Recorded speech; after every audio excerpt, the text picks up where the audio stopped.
প্রথমে গ্রেটার দিয়ে ভালো করে গ্রেট করে নেবে পেঁপেটাকে, কাঁচা তেল। তারপর কড়াইতে তেল দিয়ে দেবে।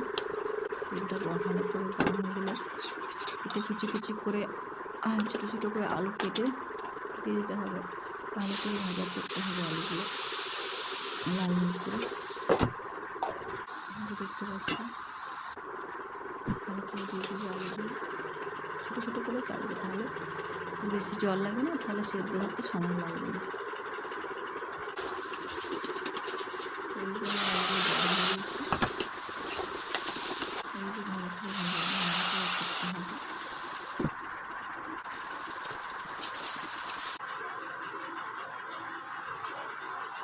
আলুগুলো ভাজা হয়ে গেছে।